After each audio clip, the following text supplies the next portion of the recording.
চশমা পরে রেডি হয়ে গেছি। নমস্কার, আমি সীমা। আপনারা দেখছেন সীমা ভিলেজ কুকিং। কাছে দূরে পৃথিবীর কোনায় কোনায় ছড়িয়ে থাকা সকল দর্শক বন্ধুকে জানাই শুভ সকাল। আর এখন আমি উঠে পড়েছি, 4:35 হয়ে গেছিল, একটু দেরি হয়েছে তো ভাত বসিয়ে দিয়েছি। আর যারা নতুন দেখছেন প্লিজ চ্যানেলটি সাবস্ক্রাইব করে আমাদের বন্ধু হবেন। ভিডিওটি ভালো লাগলে লাইক কমেন্ট শেয়ার করে দেবেন। একটু শেয়ার করে দিলে আমাদের ভিডিওগুলো মানুষের কাছে পৌঁছে গেলে আমরা উপকৃত হব। তো প্লিজ সহানুভূতির হাত বাড়িয়ে দিন। আর যারা আমাদের নিয়মিত দর্শক তাদের উদ্দেশ্যে বলছি, আপনারা যেভাবে আমাদেরকে সহযোগিতা করে সামনের দিকে এগোতে সাহায্য করছেন, আমরা আপনাদের কাছে কৃতজ্ঞ থাকব। সত্যি আপনারা সাপোর্ট না করলে আমরা এতটা এগোতে পারতাম না, কারণ আপনারা ছাড়া আমি কিচ্ছু না। তো প্লিজ সাথে থাকুন। এখন রান্না হবে। রান্না বিশেষ কিছুই না, গতকাল ভোলা মাছ এনেছিল, ওই মাছই কপিস আছে, ওটাই একটা বেগুন নিয়ে এনেছে। বেগুনটা দিয়ে একটু ঝাল করে রেখে ও বাড়িতে চলে যাব। ও বাড়িতে প্রচুর কাজ, আপনারা জানেন, ঘর বাড়ি তৈরি হচ্ছে, সেটা নিয়ে আমরা ভীষণ ব্যস্ততার মধ্যে আছি। কষ্ট হচ্ছে, শরীরে ক্লান্তি আসছে, কিন্তু মনে একটা আনন্দ, অনাবিল আনন্দ কাজ করছে, একটু একটু করে গড়ে উঠছে।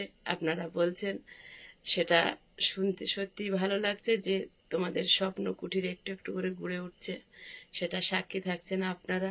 আগামী দিনগুলোতে আপনাদের সাপোর্ট, আপনাদের ভালোবাসা আমাদের একান্ত কাম্য।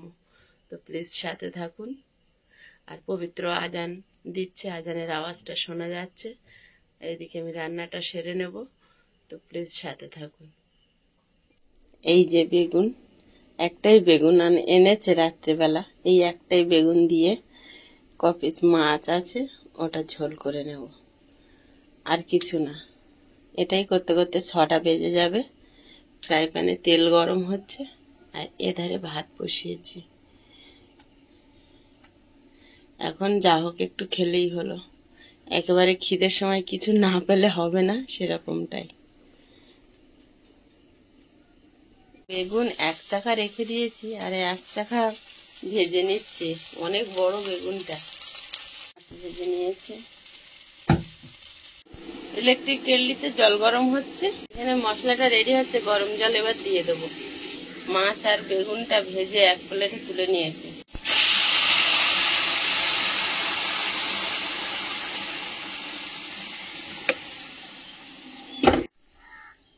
মাছ আর বেগুনটা দিয়ে দেবো। তেমন কুয়াশা নেই, মেঘলা ওয়েদার।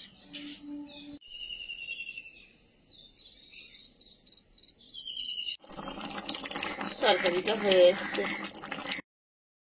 চশমাটা সঙ্গে করে নিয়ে যাচ্ছি, নিয়ে আসছি, পরা ঠিক করে হচ্ছে না। এখন রান্না হয়ে গেছে, সকালবেলা যাব তো পরে নিয়েছি। চশমা পরে রেডি হয়ে গেছি। রান্না বান্না করে বাড়িতে চলে এসেছি। কলটা ঠিক করতে হবে, কলের জন্য সিট ভালভ এনেছে, আর চা করে নিয়ে চলে এসেছি। এখন বেড বসানোর লোক আসবে।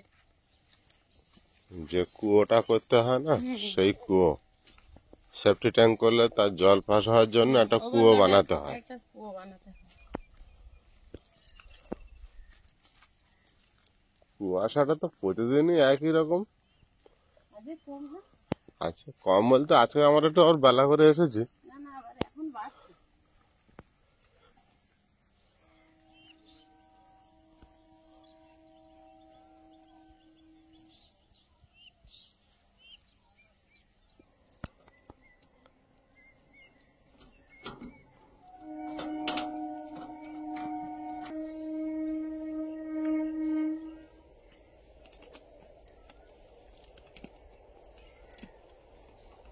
অনেক ভারী পাইপগুলো। খারাপ না, ভালোই হয়েছে। কালকে তুলছি, আর জল আছে মনে হয়, কি ভারী লাগছে। একটা মুখ ধরে নিয়ে এখানে তো জল দিতে হবে। হ্যাঁ, এখানে তো জল দিতে হবে, সবগুলো তো একবারে দিতে হবে। পাইপ পেঁচ খেলে হবে না বলো। হয়েছে?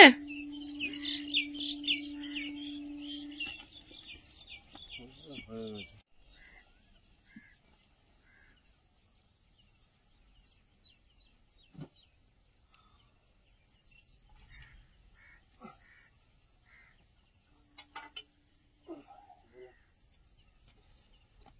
আকাশ ডাকলো নাকি? বুঝতে পারলাম না।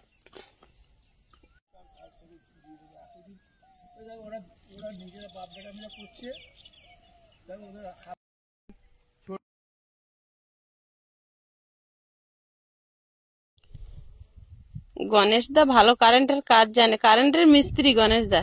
তো ওই জ্যাক খোলা, ওই যে তার গুজে গুজে দেওয়া সিস্টেমটা হচ্ছে না। ওই জন্য আমি রাতে দুটো জ্যাক মনে করে নিয়ে এসেছি। জ্যাক দুটো নিয়ে এসছে, এখন সেটিং করছে। তোমার ওটা যদি বড় হয়, আমার ছোট। আকাশে প্রচুর মেঘ, আকাশ ডাকছে, হয়তো বৃষ্টি নামতে পারে। মেঘ হয়েছে, তার সঙ্গে আকাশ ডাকছে, আকাশে কুয়াশাটাও হেভি দিয়েছে। আর কুয়াশাটা চেপে আসছে অন্ধকার হয়ে। বালিকে ধুয়ে যাবে নাকি ওই দিক দিয়ে? এত মেঘ করেছে, এখন বালি যদি বর্ষার জলে ধুয়ে চলে যায়, আয়েশের বাবা তাড়াতাড়ি করে ওই সাইডটা ইট দিয়ে দিচ্ছে। হ্যাঁ, জোরে জল হলে তো বেরিয়ে যাবে। বিরাট মেঘ করেছে, আর আকাশও ডাকছে পরকে পরকে। একটা করে ইট দেওয়া থাকে। হ্যাঁ, ওই ধার তো ওই দুটো করে দেওয়া আছে, তুলে একটা করে দিয়ে দাও, অত খাটতে হবে না তাহলে আর। হ্যাঁ, ওইগুলো একটা করে দিয়ে দাও ঘুরিয়ে।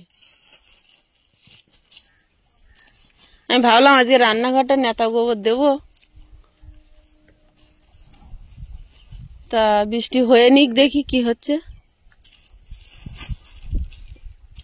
আর বেলা, হ্যাঁ, বৃষ্টি হলে আলু চাষে লস হয়ে যাবে। আলু একদম নষ্ট হয়ে যাবে। সে এক বছর মনে আছে,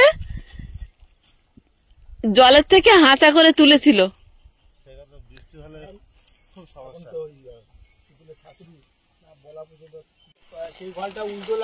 হ্যাঁ, ওই জন্য হচ্ছিল না। এই দেখো এবার কি সুন্দর পড়ছে, দেখো জলের স্পিডটা দেখো।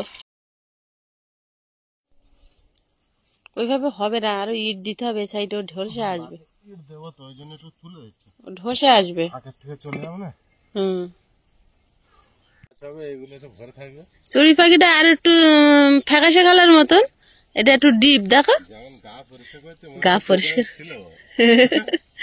ফুড়ুং ফুড়ুং করে নড়ছে। হ্যাঁ, কেরম করছে দেখো, কুচুর কুচুর করে নড়ছে।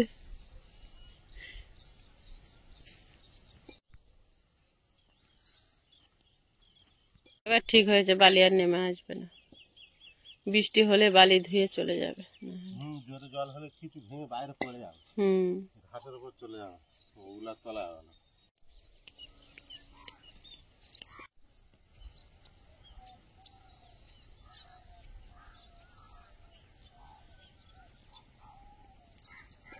হয়েছে,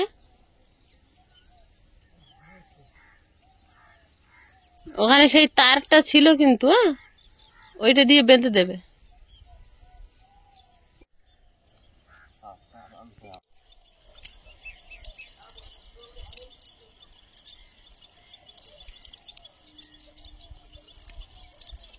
জল দেওয়াটা কত সুবিধা, হ্যাঁ, আর কত কঠিন আছে।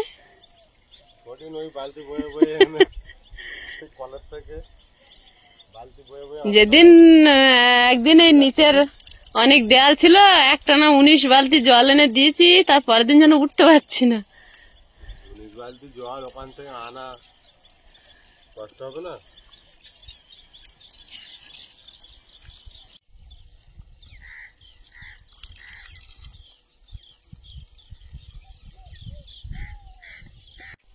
এই দেখো কে ঘুরছে, দেখো গরুর বাচ্চাওয়ালা, কি সুন্দর, খুব সুন্দর একটা হয়ে লাগে। এ আরো যখন আরো ছোট্ট ছিল, যেদিন হয়েছিল তার পরের দিন এনেছিল, আমাদের দৌড়ের ধারে এসে শুয়েছিল। ফুরফুর করে যাচ্ছে কিরম।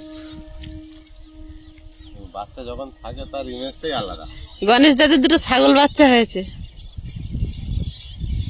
এই বাচ্চাগুলো আরো যখন ছুটবে, এরা জোড়া থাকলে এরকম আরো যদি পাশাপাশি একটা দুটো পায়, এই মাঠ মাঠ ছুটে মালিক পাগলা হয়ে যাবে। একসঙ্গে দৌড়ায়, তখন ওই একা বলে দৌড়ায়।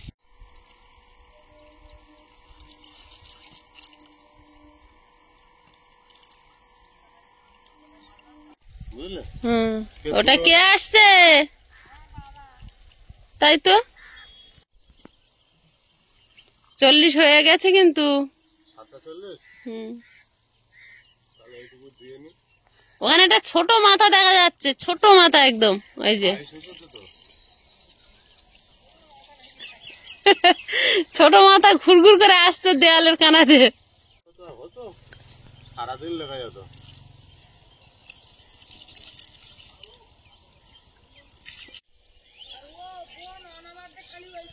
সকালবেলা আমার এইটা রান্নাবান্না রেডি করার কথা, কিন্তু হলো না। ওইদিকে রেডি করতে করতে জল দিতে দিতে সময় হয়ে গেল কলকাতা যাওয়ার।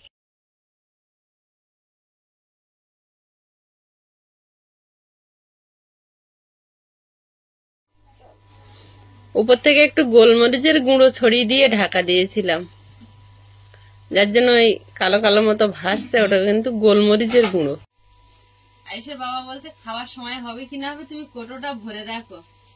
আমি কোটোটা ভরে রাখছি, মাথা মাছের ভেঙে নেবো, মাথা খায় না।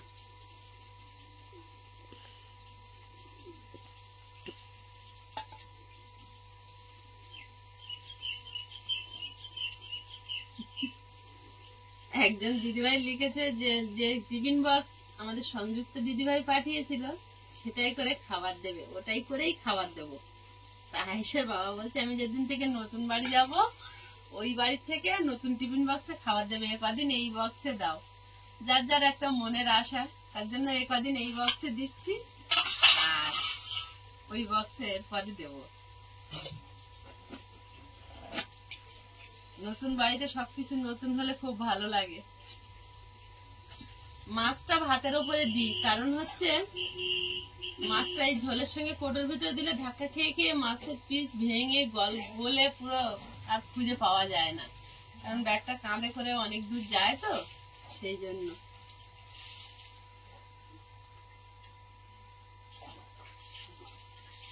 বেগুন দিয়ে করেছো? বেগুন দিয়ে করেছি।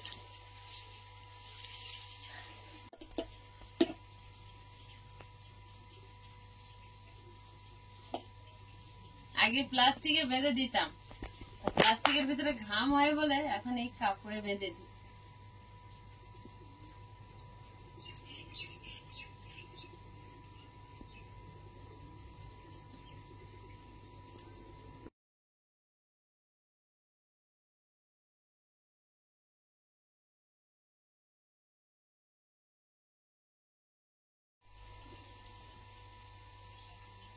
ছাতুর শরবত করে দিয়েছিলাম, আয়ুষ আর আয়ুষের বাবা খেয়েছে, আর আমি দুটো ভাত খাচ্ছি, ওরা ভাত খাবে না।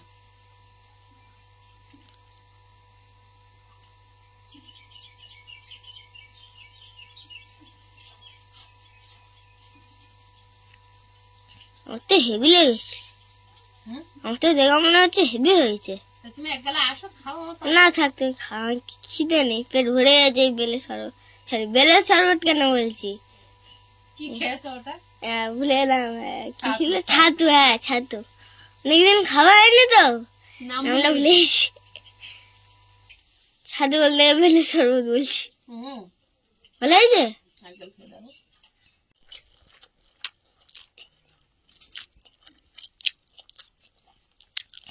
হেভি হয়েছে। ভেবেছো না? হ্যাঁ, আয়ুষ এক গালা খেয়েছে, যা হোক। একটু মাছ দিয়ে এক গালা খেয়ে যাও। আমি যদি আমি খেলাম, আজকের খাবার লোক আর কেউ নেই, ওরা ছাতু খেয়ে নিয়েছে। তো আজকের পর্বটা কেমন লাগলো প্লিজ কমেন্ট করে জানাবেন। সবাই ভালো থাকবেন, সুস্থ থাকবেন। এতক্ষণ সাথে থাকার জন্য অনেক অনেক ধন্যবাদ। দেখা হচ্ছে আগামী পর্বে। নমস্কার, টাটা।